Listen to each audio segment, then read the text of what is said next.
So, thank you all for joining me. This is my first time here at NDC London, though I'm not a stranger to a lot of the NDC shows and some of the other London shows. But we're going to be talking about modern .NET configuration today. And this is something I really enjoy talking about. My name is Chris Ayers. I'm a senior software engineer at Microsoft. I actually work, CXP no longer exists. Actually, I need to change that. It's now Azure Engineering Ops, so EngOps. But I'm in Azure. So my job is when Azure has an outage or an incident, I start going through the logs, the telemetry, the dependency trees, and I try to find reasons for the outage and incident, identify risks, and try to work with those service teams to make Azure better. And we're using a lot of AI tooling that we're writing. We're also using a lot of collaboration with teams. So every day I'm trying to make Azure better. So I've given Azure reliability talks, and it's been fun. It's like, oh, AWS had an outage, and I give it again the next week. I'm like, yeah, Azure had an outage. So with big, huge distributed systems, reliability is hard, and at the core of some of that is configuration, which is one thing that got me really excited about this stuff.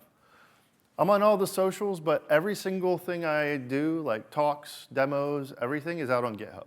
This talk is out on GitHub. Actually, these are just pages on my GitHub repo that I'm hosting on GitHub pages with a pipeline on GitHub with Markdown. So like you can come out here and these slides are live. Every time I update them, they're updated. So we're going to talk about what configuration is. We'll bring up the F word framework, talk about it for just a sec, and then we're going to go through all sorts of things with configuration and options, patterns, and we'll end with Aspire because I love Aspire. So when I talk about configuration, like it could be settings, like what's my queue length or my retry times. It could be a feature flag. Like, do we want to roll out a thing to end users? It can be secrets. Now, I would recommend you don't have any secrets if you can, which means use managed identities, use things that people cannot steal. People can steal certificates. People can steal passwords. People cannot steal that I am running on this resource and I'm requesting access to that resource through like managed identities, no, RBAC permissions, no secrets. Like that is ideally the best way. Don't use API keys. But yeah, so all of those are types of configurations. I've been doing this a long time, and when we used to do stuff, we used to do it at compile time. Anybody have a dev branch and a QA branch and a prod branch in their repo? Uh-huh. Do you do a different build for each environment? Uh-huh. Do you think it's the same code that you run in dev, that you sometimes cherry pick and pull request in the QA, that you sometimes cherry pick and pull request in the prod? What you build on and what you test on and what you deploy are not the same bits. As much as you try for them to be, they're not the same bits. You should have very little confidence between those three when you're doing multiple builds. And we used to do this all the time. You would see this all the time with Git flow. You would see this all the time in all sorts of different things. And I remember the first day I started someplace, I opened up the repo and I'm like, is that the prod database password? Checked in? It can lead to problems. Nowadays, a lot of times we do stuff like this, where we do one build, and we push those same bits everywhere. We push the bits to dev, and we apply configuration. We push the bits to QA, and we apply configuration. Hopefully, I'm guessing a lot of people are doing this now today. Like, is it a little bit better? Like, do you have a little bit more confidence in what you're pushing through? Yeah. So let's talk about the F word, framework, configuration. XML, web.config. We had web.config. Everything was a string. So we had key value pairs. It was a string. So like sometimes the escaping stuff was a pain. We had the static configuration manager class. It was static. So that means dependency injection was hard. So if I wanted to do testing of something else, well, it was static. So that was painful.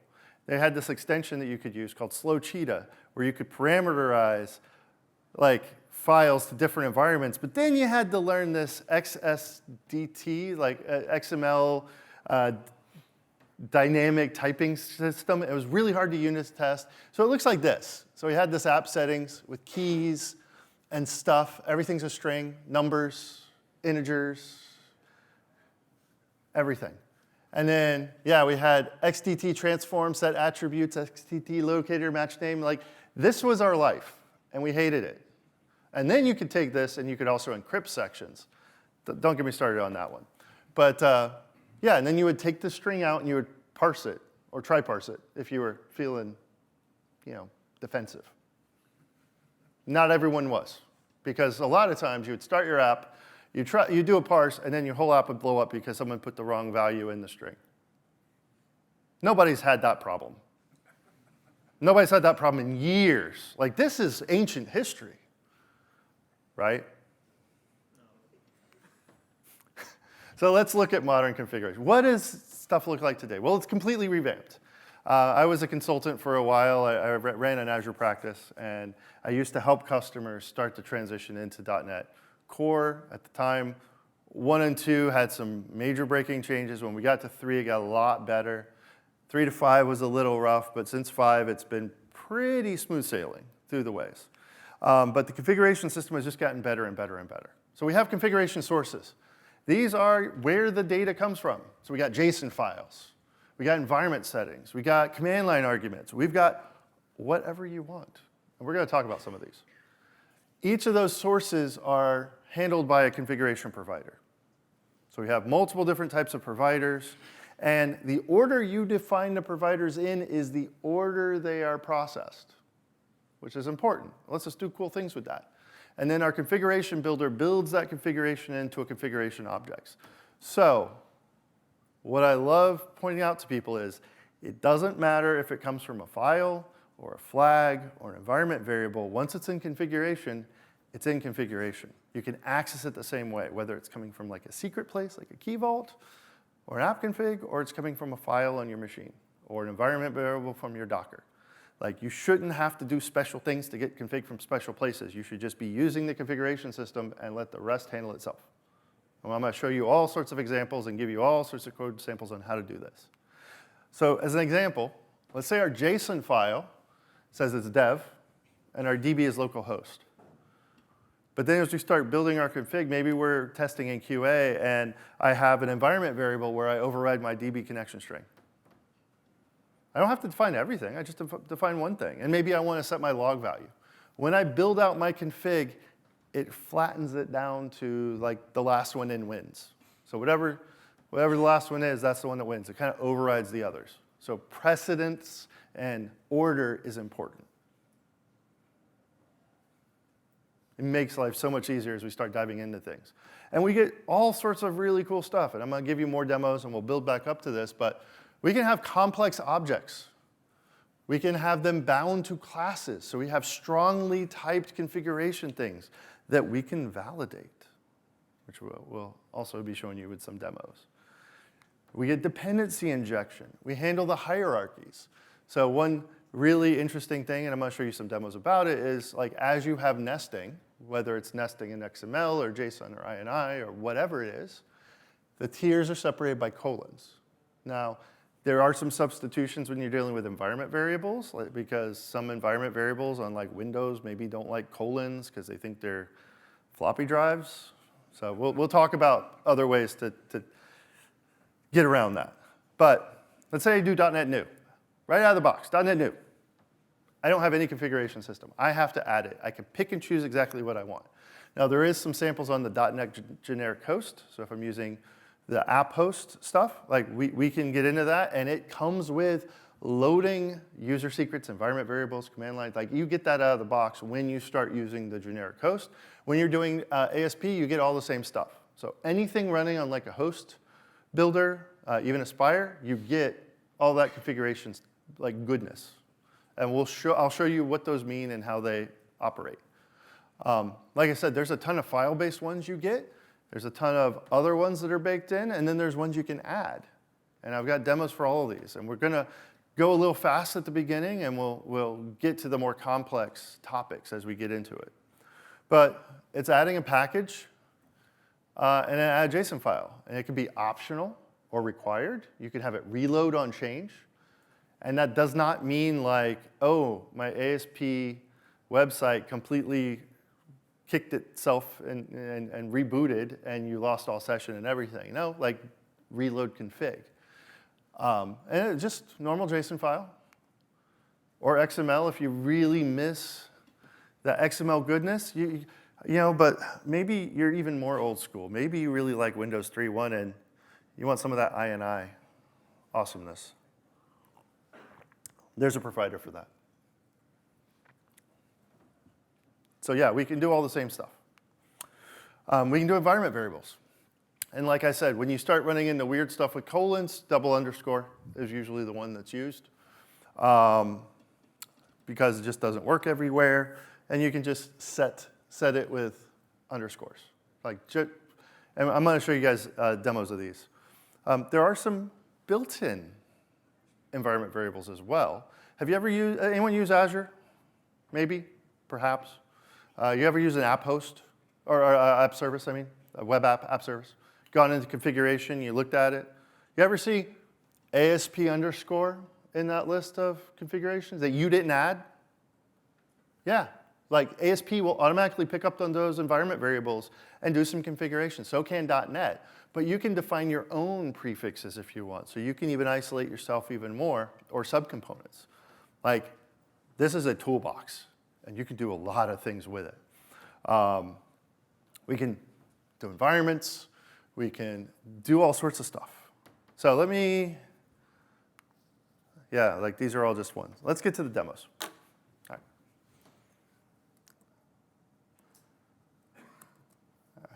Sorry, I work on my slides, markdown slides, like I said. All right. All right, we're dark. Let me switch over to light mode. Do you guys want light mode or dark mode?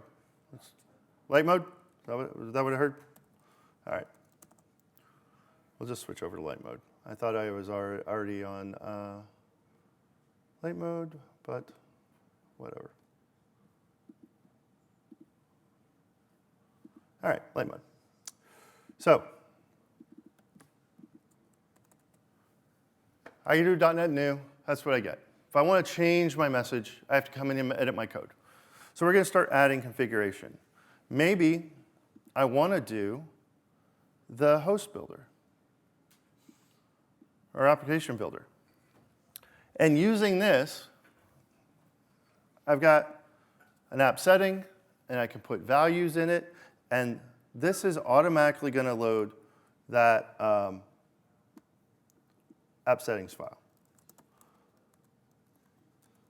So if I do .NET run,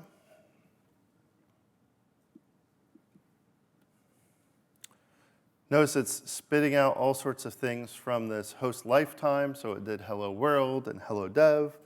And I have to hit Control-C to stop it. The generic host a lot of times is used for background processes, background services. And I could say NDC and just kind of rerun this. And you know, I didn't change my code, I'm just changing my config. Like, I got a whole bunch of setting stuff out of the box with using builder and builder.configuration. Like, that got me configuration, and I'm just accessing it with, hey, in that configuration object, go get me the greeting, go get me the environment. But let's like not take this goodness. Like this is just extensions hosting. Like, I'm not really including anything else. Everything else is a transient package. Let's just start from the super basics and add it. So let's say I want a configuration builder, and I want to add a JSON file. Build it, and now read the config. It doesn't have to be named app settings. It can be named whatever you want. So I've got this config JSON file here. It just has those two values, and I've got my extensions configuration package I've added. Like, that is it. So if I come back now, and this is where we're going to go kind of fast just because a little bit basic samples. I want to get to the more exciting things. But we've got configuration enabled. We're running against configuration. And all it took really was, I want a configuration builder, and I want to add that provider for JSON. All right, well, what else we got? Well, we got environment variables. So if I go to environment variables, it's pretty much the exact same project, but I know, shocking. I also added environment variables. But what this means is if my config says dev, what if I want to do, this is why I have a README here. It's great. Maybe I want to do NDC, and I just run it again. All I did was add an environment variable. I didn't actually change my config file or my code or anything. What happened is it loaded config.json, it set it to dev, and then it got to environment variables, and it pulled in the environment variable for NDC. Last in wins. Right? All right. And I'm not going to go crazy on all these, but same with environment variables. Again, this is where I'm going to speed up a little bit.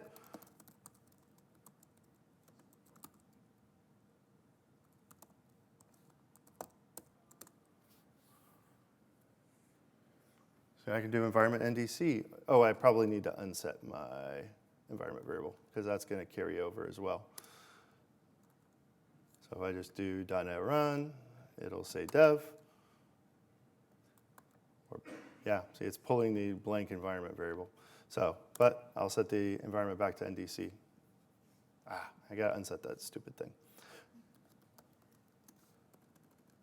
Anyways, what gets fun is you don't even have to have a file or environment variables. You can use them in memory collections. So this is where testing shines, where maybe you just want to have a configuration value that you load temporarily for testing, and you get some key.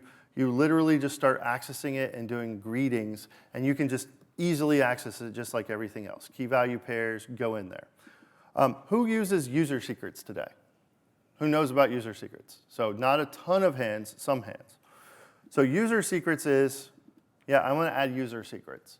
This is designed to stop you from checking in security stuff from your local repo. So let's say I'm connected to a database in Azure. I want to add a config value, but I don't want to check it in and expose that secret.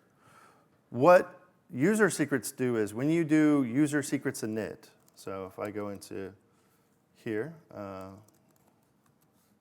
.NET user secrets init. If you type that, it'll say it'll be initialized. And if you look in your CS proj, what you're going to see is a user secret ID with a GUID. That's what init does. And when you add a user secret or set a user secret, so .NET user secrets list, you can see I have greeting hello there. So in VS Code out of the box, like if you open a solution, like in Solution Explorer, you can actually like right-click on a project. Let me get in here. Right-click on a project, and there is a manage user secrets. And you can see it's storing it in my app data roaming Microsoft user secrets GUID. And it's unencrypted. So user secrets is not super secure where it's encrypted and locked down. It is a plain text file outside your Git repo. Like it's in your user directory. So if someone has access to your hard drive and you stored lots of really sensitive things that you probably shouldn't store there, they can still access it. But user secrets is a good way for like, I'm trying to test against the dev environment and I just need a connection string and I want to make sure it's not checked in. I can do user secrets set and put it there. Or if I want to make a change that's not on the config file, and I want to override a config file value, I can add it to my user secrets and it'll get loaded and processed. User secrets are highly recommended. So if I do .NET user secrets, like there's a whole page on safe storage of app secrets in development. Like not prod, in development. Like this is not a case for, hey, I need to go out to prod, but this goes into all of the details. And if you noticed, the search results are very good. The documentation on configuration is amazing. And if you just Google the things you're thinking of looking for, you will find them in the .NET documentation. So we can use user secrets as well. All right, let's start diving a little bit deeper. So config sections.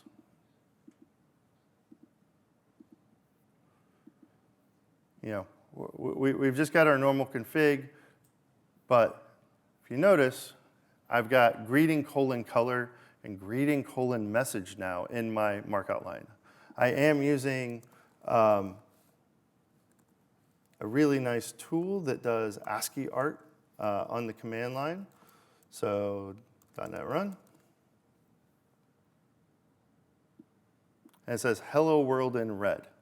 And I can look at my config file, and I can see I have that greeting, and I have the nested thing here. And it was saying red. Let me change this to green. If I run it, now it's saying hello world in green. And then I can greeting color blue. So I can override the config value with the command line arguments. And I'm setting the nested property, the one inside greeting. But accessing it, it's just like before, greeting color. Once it's in config, doesn't matter where it comes from. And, you know, that was annoying. Like, I don't want to have to let people know about the nesting and the arguments. So what you can do with command line is you can actually give it shortcuts, mappings, so that if you wanted, instead of having to have them know about like where you moved your configuration around to and what you're doing, you can just do .NET run, and then you could do -- color blue. And then they don't need to know anything else. You can just advertise, hey, you can override the color with this little short thing, and then I can map it however I want under the hood. It's just a little array of options. This is all baked into .NET. No need for third-party libraries and all sorts of stuff. Like, you just get this if you want it. And there is keeper file where, like, and this is what happens in some cases with mounting things where you can have a file in a like directory and reference those. You know, add the keeper file stuff. But a lot of us do have some secrets. Like, we haven't fully been able to get away from everything. We still have some secrets we need to work with. So maybe I want to get my Azure Key Vault, and I want to mount a Key Vault, and then add it into my configuration. Who thinks I need to do anything special once I wire up Key Vault to get my secrets? Yeah, you're right. Once it's in config, it's in config. So a lot of these are, 11. And I do have a setup script in here if you're curious on how to run these. That like resets a lot of these. And usually I use my default Azure credential when I'm connecting. So I do AZ login, and that's using my credential locally. And then I can connect to the Key Vault. And you know, if I look at my settings, I might have the name of my Key Vault here, and that's really it. The rest I'll pull down. Yes, you had a question. Recently, Microsoft announced that they'll sort of make a massive change with the Key Vault where it will be role-based access. Yep.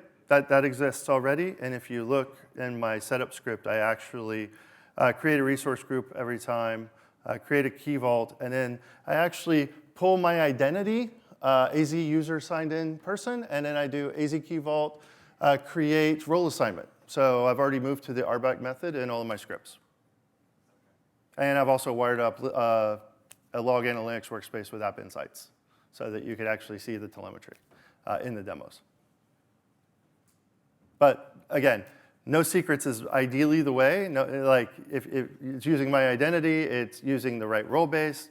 I can assign those things, and when you're running in Azure, you want to use a managed identity or something where it's a different identity. You don't want to use default Azure credential because it actually checks 5 or 6 things in order, and when you're running in prod, you don't want it to be able to, someone that injects something to have it change the order of how it logs in, so you want it to be very explicit.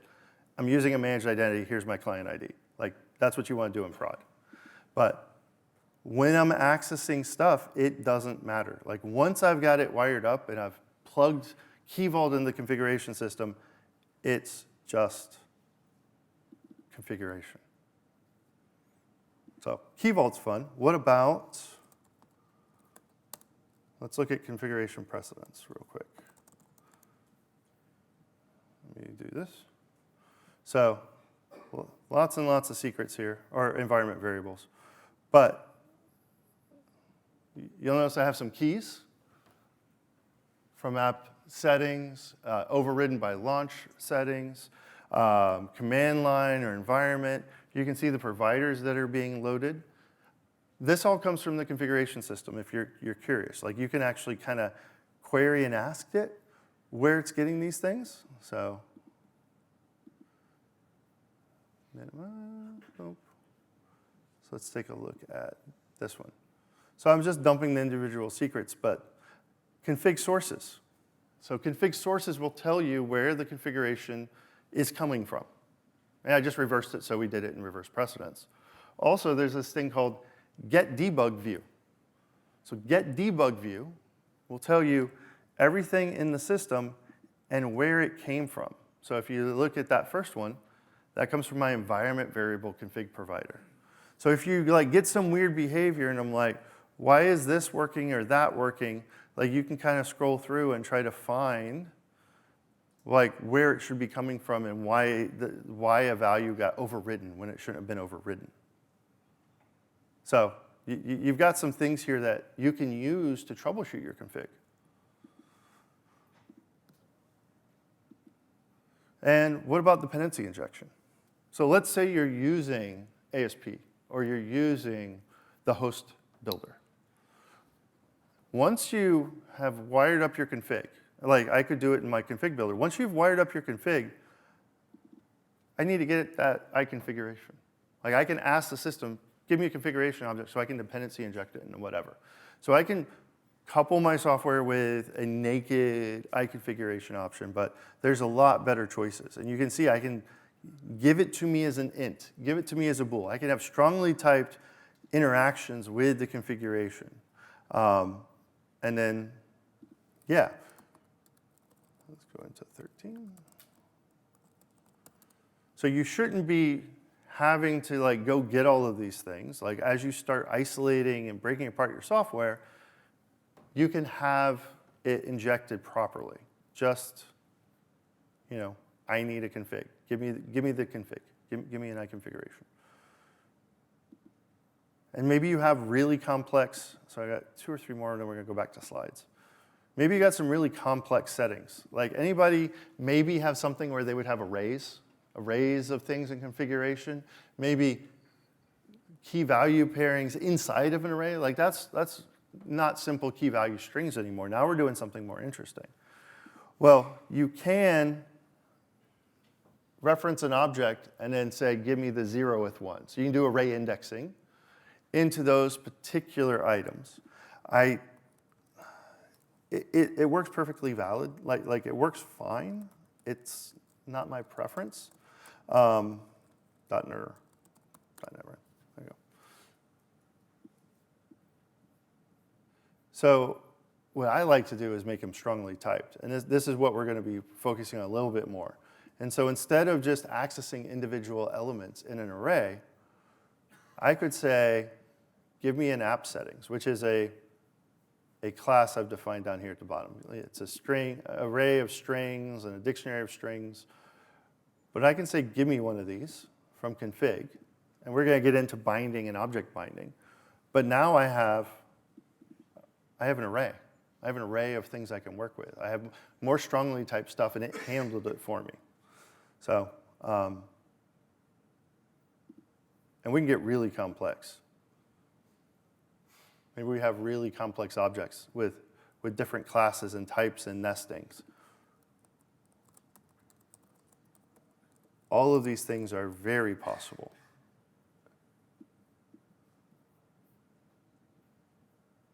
To read and process. So we're letting the system do the processing, the parsing, the type checking, and the assignment for us. All right. Let me go back to the slides. We got a couple more. We have plenty more demos, don't worry. So I said you could directly inject the configuration. You can, but best practice is to not do that. There's a thing called the options pattern. So that we can kind of lead into solid principles a little bit. We want to have strongly typed classes. We don't want to just go config, give me this value, where possible. We want to be intentional. So this is where we make something like an options class. And just like with web APIs and ASP, has to have a non-abstract public constructor that's parameterless. Each of the properties needs to have a getter and a setter. That way it can do binding. So you guys are used to using these type of classes for APIs, right? Same type of thing for configuration. Very similar. Using those, we can do stuff with options. There's actually 3 types of options, and I know you don't realize what all of these means, but like options snapshot, and options monitor. Only the first and third can be used as a singleton, and that can be good and bad. It's initialized once, and then it's a God variable that just sits there forever. The first one, though, doesn't support reloading. So if I edit my config, it won't update itself. And I have demos. We're going to go dive deep into this. Same with named options. The first options doesn't support named options, but snapshot monitor do. So snapshot is really nice. I think it's good because it has a scoped lifetime, so you can do it per request. But it can be a little bit more intensive, like performance-wise, because it gets recomputed every request. So you might not need that for every request for every options, but it supports name stuff, and this is good for web apps, where you reference the snapshot of your type. So you say, option snapshot of my type. Same with monitor. Monitor, though, is a singleton, real-time change, names, all that, good for background services. So pick the right tool for the right job as you're doing stuff. And I actually want to go back to the demos for a little bit, and then we'll come back to testing. So let's just go on a quick little journey. Let's say I'm building out a markdown converter. So I'm like, you know what? I got a different style of markdown syntax. I can make it customizable, maybe with PDFs or documents and HTML, and I'm loading in my config, and I'm gonna print them out. So I can do that, super easy. But this is really bad. So let's start looking at realizing that each of those is just kind of a type of output. So I can now break down my config and make it a little bit more intentional, kind of make it nested and hierarchical, but I can still print stuff out and access it just like I did before. Like I'm really not doing anything crazy with it, and it's still not where I want to be. Like this is still accessing individual keys. Close that down. So this is where I wanted to talk a little bit more about bindings. So the exact same config as before, but this is where we now have a class. File extension, output directory template. And how you interact with that is, I can do a bind. So the way bind works is, I have an object.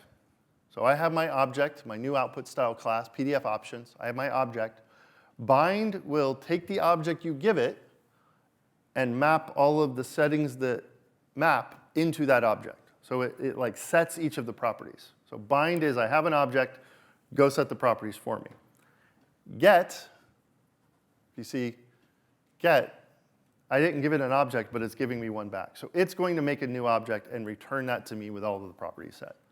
So that's the difference kind of between a bind and a get. Bind is go set some stuff for me. Get is give me a new object and give it to me.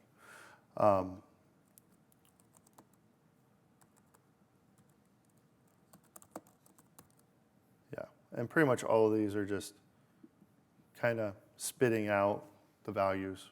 And all this is fine. Let's put it on a web page and see what we can do with dependency injection and see what we can do with the real options pattern. So now we've got an object and we can get and set with it. Let's start looking at it a little bit more in depth with ASP. So in ASP, I've got that same kind of class here. So I've got the same stuff with an enabled, true and false. I've got a wrapper class for my whole document, markdown style with file options inside it. So I've got classes inside of classes with properties. Now, when I set it in my web builder, I say configure markdown converter. And a little thing I like to do, this is just a little, like I do usually end up moving this to a static const, but I can say, hey, configuration, get the section in your configuration for markdown converter. Like wherever it is in your settings, find markdown converter and configure this class type. So this kind of wires up that get and that bind. I'm saying, wherever you are in settings, this is the class type that kind of equates to that. So this is the settings. This is that markdown converter stuff. This is pretty much exactly like before, except it has a wrapper. But it's one line of code to configure it. Really. Like, that does all the wiring and dependency injection and everything for my strongly typed class to my configuration. Go get me this one section and wire it to this class. So let's look at the website I had up. So ASP, I added that debug view just so we can see the providers that are enabled out of the box. Memory, environment variable, we got JSON, we got some ASP.NET and .NET prefixes. This is what you get out of the box. And I can inject config, and I can print out variables. And if I want to go just look at this Razor page, so injected config, I get an I configuration. So I'm saying, like, I just said, hey, go give me the configuration out of the dependency injection system. Give me the configuration. Go get the config section for markdown PDF, and give me one of those class objects, that file object. So I'm like manually just doing this stuff with the get. And then I loop through and print it out. Like it's just printing out the strongly typed thing. Yeah. And I can also inject that I options of T. All of these pretty much print the exact same way, but I'll show you the differences in the backend code. So let's say I do the I options.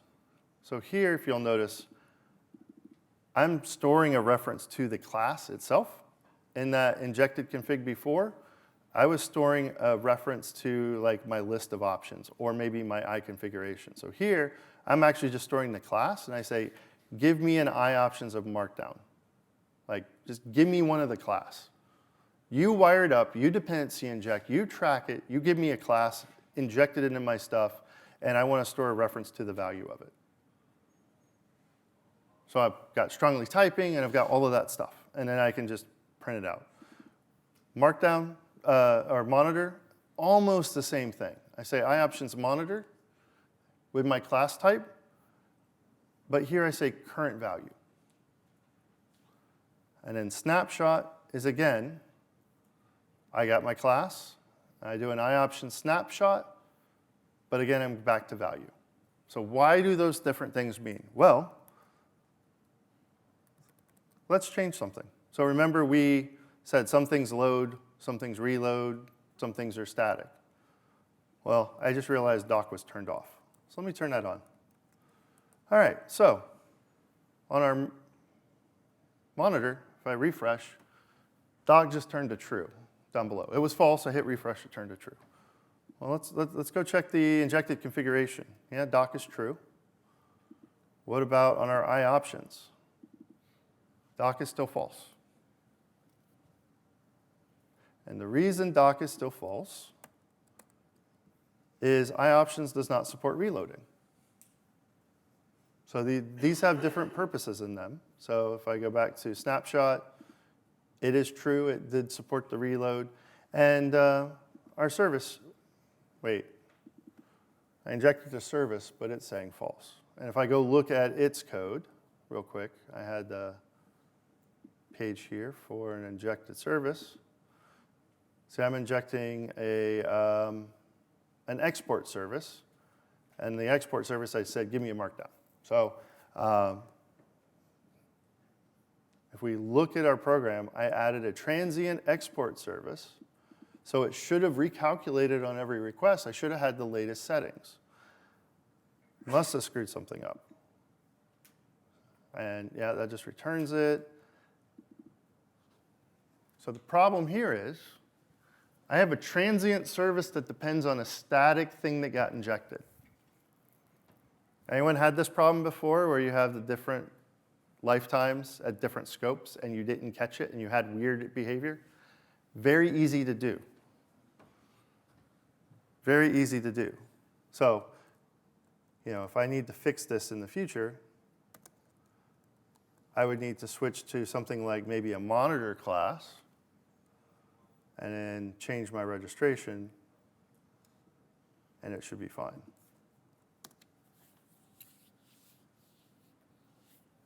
Yeah, but so that's kind of one of the differences you're going to start seeing between these different things. So that says true, and if I come back to my settings, change this one up here at the top to false. It's saying true. I'm going to refresh. It went to false. So it's updating properly now. The iConfiguration is false because that's just reading it raw. iOptions is false because I never went to that page. It never got an iOptions. It had never been initialized till I hit that page. But now that it's been initialized, it's going to be stuck at false, even if I updated it. And notice the whole application did not reload. The whole application didn't restart like it used to back in the day. It's all like very dynamic on the config side. So there's so many cool advantages here. Now the other option we talked about is named option support. So named option support is another thing that is a great tool to have in your toolbox. You might not always need it, but when it's there, it's great. So what named options are, and it's probably just easiest to show you some of the code is. When you notice before we registered the Markdown Converter wrapper class. This time, if you notice, I'm saying configure file options, PDF, and I'm giving it a section. This is the named file option. So there's a PDF named one, there's a doc named one, and they're all the same class type. So because I injected the same class type 3 times, how do you get them? You have to know the name. So in our code, if we need to get out a named one, so maybe you register all sorts of different things, I can just access it directly in my config and make my own thing. But here I have 3 of these file options, and I still get the iOption snapshot. I still inject that normally, but then I can just say, hey, that file options thing, give me the PDF one. So now we can have the named specific class we need that's strongly typed. So maybe you have 3 or 4 different backends that are all configured differently, and you have different components, and you're like, well, this one works on MySQL, and this one works on SQL, and that's how we're going to inject the stuff. We're having a database options class or something, and we're going to have different names based upon stuff. Like, whatever. I don't know what you need, but this is how named options support works. The problem is if you try doing the normal options doesn't have a get method because it doesn't support named options. It just has the value of like whatever the last one was. Like the first one in is kind of the one that gets registered and kind of undefined behavior type stuff. So who's had the great love of their app compiles and their app starts and it works great, and then you get like 3 pages in and then it blows up because the setting wasn't set right? Anybody had that problem before? Ever? Well, sorry. I'm a big fan of testing configuration. So like I said, in-memory collections are the way to do it, where we can define our configuration in memory during testing. And we can use it for unit testing stuff. We can even use it in some cases for integration testing. I have quite a few samples in here, and we'll walk through some of the testing. But validation. And just like our web API strongly typed models, this supports data annotations. We can have data annotations on our configuration classes. So all of those iOptions classes that we're working on, we can apply required. This is a URL. Here's our range. Here's a regex. and we can validate it. And we can validate it on start. So not on page load, not on when the setting gets processed. Right on start, we can validate it. And we can even define, if we want, a custom validator class. We can register that as a singleton in the system, and you can have all of your own custom validation logic that you need in addition to the data validation on the model. I'm a big fan of this because we want to fail fast. So we want to find these things really early. And so there's even a .validate method that you can leverage so that you can define just your own logic in C# on how you want to validate the object. It's a way better DevOps experience. So let me go to that.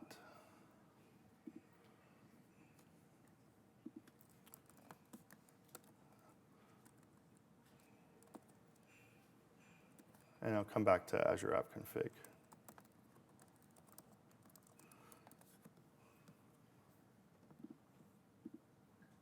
All right, so let's say we've got this class here, webhook. I got URL, got name, it's enabled. And I have a class, webhook settings.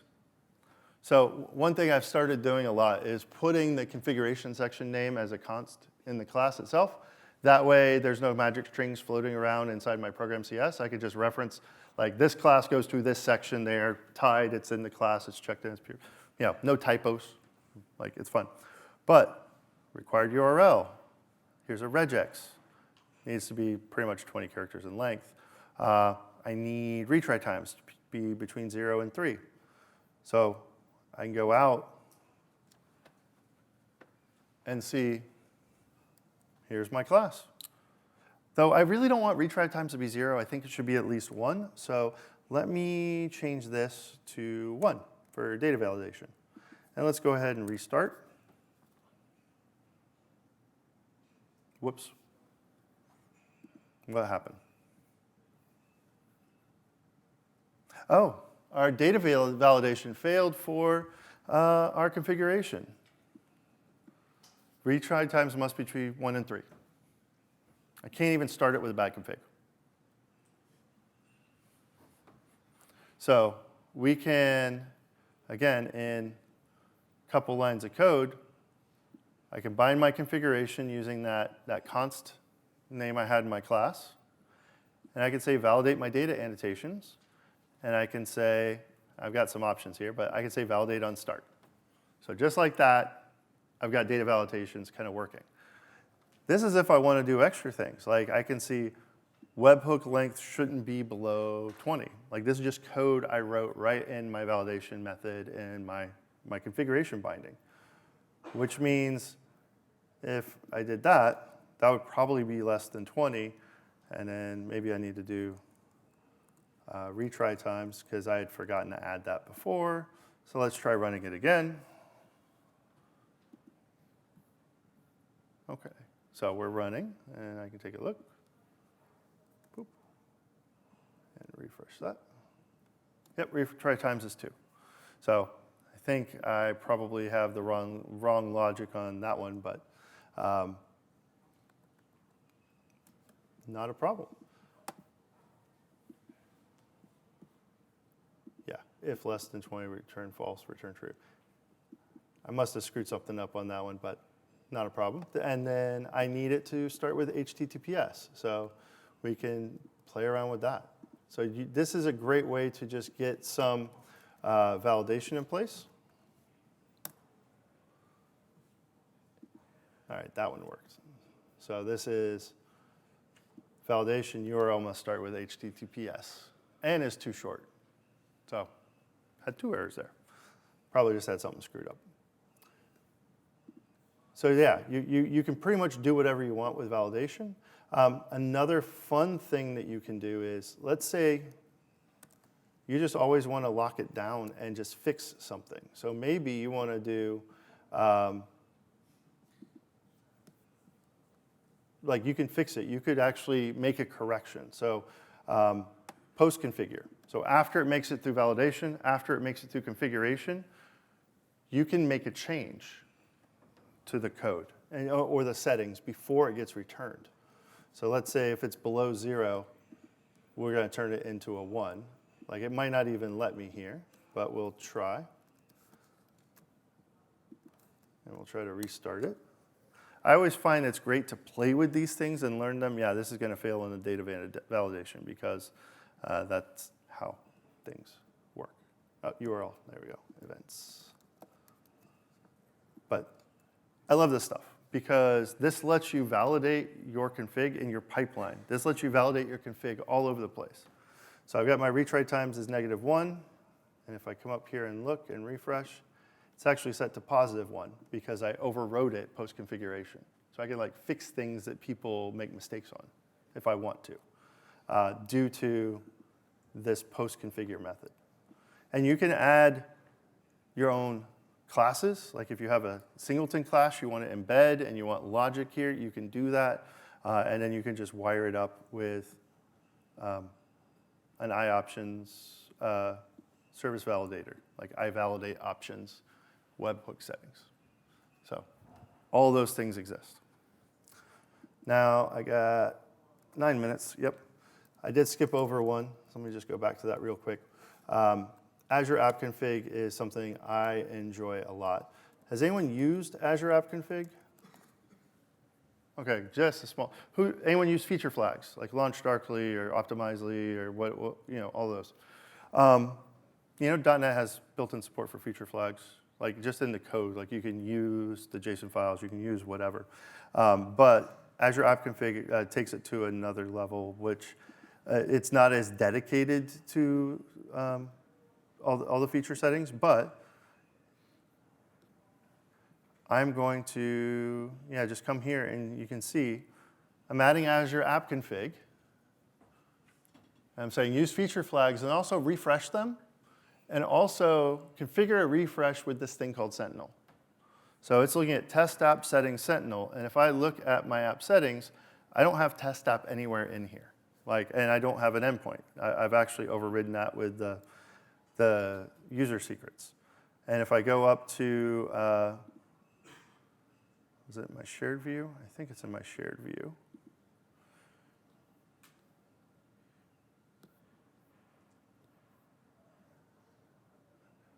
Oh, on the home page probably. Yeah. So I got some styles here. You can see I got things like a beta feature flag, and I got a message. All of those are coming from the portal. Let me go get the URL I need to open this guy.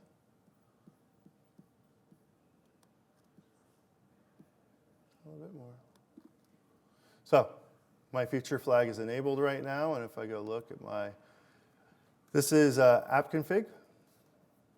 So I can come down here and look at feature managers, and here's my my features. So I've got beta turned on. If I turn it off and I go back to my page and just give it a refresh, beta goes away. So I'm not making code changes, but I'm influencing configuration from here, and I can have telemetry on it. I can have auditability. I can compare environments. And so I can turn on and off these beta features. But a lot of the other settings are all in this configuration explorer. So just like we were seeing with nested objects before, with the colons separating them, I can come in here and edit my message.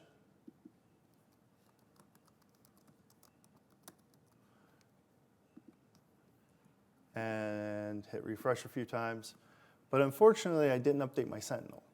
This is a performance optimization.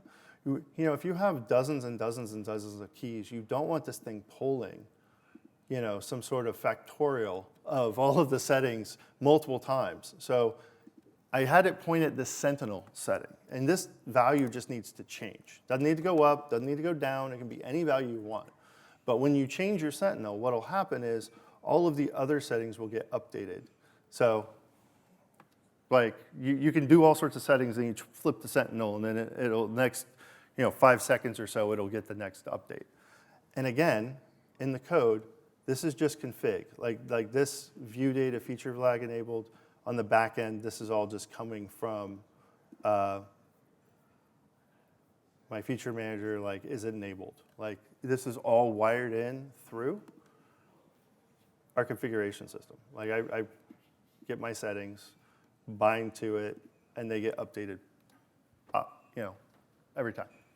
So, like, this is where getting really comfortable with configuration is where you're going to be really happy. I'm going to leave, since we don't have a ton of time, I'll just show like a couple of like testing. Like we can build in-memory collections, we can do our in-memory collection, and we can access our config. But I think what I get really excited about in a new way of working and how I'm building things is Aspire. So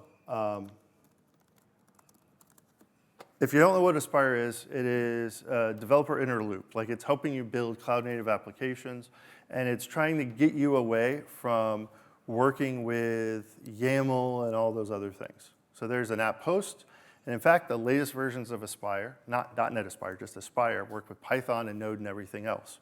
I can add projects, I can add health checks, I can add a Redis cache, I can say I have an API, and then my front end depends on the API. So I can do all those things. And I have a service defaults. And service default has, like, I want all of my projects to have open telemetry and service discovery and resiliency and retry. And it's awesome. So the question I usually get is, let me come back up a little bit. There we go. So I get this dashboard. And you can see I have Docker running in a container. They're all running. I can come in here and I can access my logs for all of my services, for individual services. I can get structured logging with traces, and I get all of this just out of the box. I can dive into metrics and look at like web requests and routing. Like, I could dig into this. This is the new developer experience. It's incredible. I love it. But how does the front end know to call the back end? Well, and this is where it gets really, really, really, really cool. You saw in my app host at the top. Let me go back to that. And sorry, I know I have a lot of little tabs open. Wait for API service, reference API service. So I just tell it API service. I've given it this name, API service. Let me go look at my web code. So it's got a Redis. It just says cache.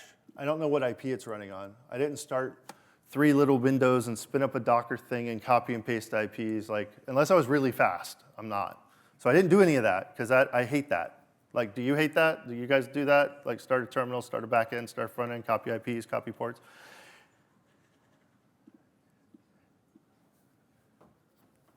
Hey, I saw API service. It's doing service discovery by name, and it says HTTPS plus HTTP. So it'll just kind of work. I don't got to fiddle with it. It's kind of magic. But it's not, because this is a configuration talk. So I can kind of poke around and see the URLs, see the dependencies, see the environment variables that got injected. Hey, what's that cache URL? Oh, that's Redis. Okay. What about, what's that API service thing? This is all just environment variables injected into a service following a naming convention. It's all configuration. Aspire just picks up on what's already built into .NET. So now that you guys know how to dig into the configuration, you know how to dig into the providers and kind of poke around, all the new stuff is just kind of making the stuff you've learned kind of fit together in a way that makes it seamless and takes away all those headaches. If it's in configuration, it just works. You don't have to kind of go poke around and like have all these different special handlers and things. Like, you can just kind of go with it. Now, again, use secrets if you have to. Don't use keys. Aspire. You can use app settings.